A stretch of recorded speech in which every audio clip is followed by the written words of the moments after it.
update ng bayan, maasahan anumang panahon. Magandang araw po sa ating lahat. Narito na ang pinakahuling update sa magiging lagay ng ating panahon sa susunod na 24 oras at sa mga susunod na araw. Kasalukuyan pa rin nating minomonitor ang mga bagyo sa labas ng ating area of responsibility dahil nagdudulot pa rin ito ng paglakas ng ating habagat na nagdadala naman ng mga pag-ulan sa malaking bahagi pa rin ng ating bansa. Ang una rito ay si dating bagyong Emong na huling namataan sa layong 1,020 kilometers hilagang silangan ng extreme northern Luzon. Taglay pa rin nito ang lakas ng hangin na umaabot sa 55 kilometers per hour malapit sa gitna at pagbugsong umaabot sa 70 kilometers per hour.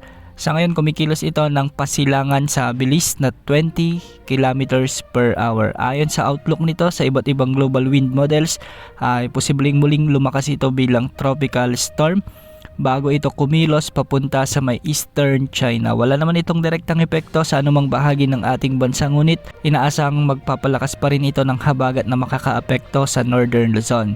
Samantala ang isa pang bagyo bukod kay dating bagyong Emong ay huli namang namataan sa layong 2,395 kilometers silangan ng extreme northern Luzon. Nasa labas ito ng ating area of responsibility.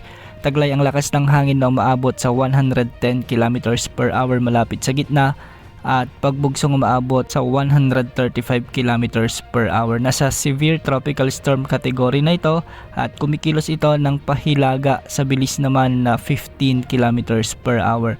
Malayo ito sa anumang bahagi ng ating kalupaan, ngunit inaasang maghahatak pa rin ito ng habagat na makakaapekto naman sa Visayas at Mindanao. At dahil nga sa habagat, asahan na ang pabugso-bugsong pag-ulan pa rin sa buong Ilocos Region, Zambales, Bataan at Occidental Mindoro. Kaya posible pa rin ang banta ng mga pagbaha at pagguho ng lupa kung may mga katamtaman at malalakas na pag-ulan. Samantala, magiging maulap naman ang mga kalangitan na may mga kalat-kalat na pag-ulan at thunderstorms sa Metro Manila, Cordillera Administrative Region, Cagayan Valley, Cavite, Laguna, Batangas, Rizal, ang nalalabing bahagi ng Central Luzon at ang nalalabing bahagi ng Mimaropa. Dulot pa rin ito ng habagat kaya hindi rin inaalis ang posibilidad o banta ng mga biglaang pagbaha o pagguho ng lupa kung may mga katamtaman at minsan ay malalakas ding pag-ulan. Samantala magiging bagyang maulap hanggang sa maulap naman ang mga kalangitan na may mga isolated rain showers and thunderstorms sa nalalabing bahagi ng ating bansa. Dulot pa rin ito ng habagat at hindi rin inaalis ang banta ng mga pagbaha at pagguho ng lupa kung may mga umiiral na severe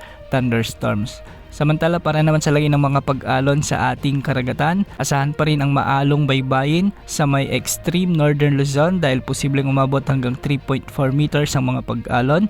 Ang mga baybayin naman ng western section ng Luzon ay posibleng umabot hanggang 2.8 meters at ang nalalabing baybayin ng bansa ay posible ring umabot ang mga pag-alon hanggang 2.1 meters. Wala na tayong namomonitor na posibleng pumasok sa ating area of responsibility na anumang sama ng panahon gaya ng LPA o bagyo hanggang sa susunod na 3 hanggang 5 araw. Ngunit base sa latest rainfall accumulation outlook mula sa iba't ibang weather models na ating ginagamit ay posibleng magiging maulan muli ang linggong ito dahil pa rin sa mga bagyo sa labas ng ating area of responsibility na humahatak o nagpapalakas sa habagat. Ilan sa mga lugar na posibleng makaranas pa rin ng malalakas na pag-ulan ay ang La Union, Ilocos Sur, Ilocos Norte, Pangasinan, Zambales, Bataan at Occidental Mindoro. Ganitong panahon din ang posibleng maranasan sa may Benguet at nalalabing bahagi ng Cordillera Administrative Region, ilang bahagi ng Metro Manila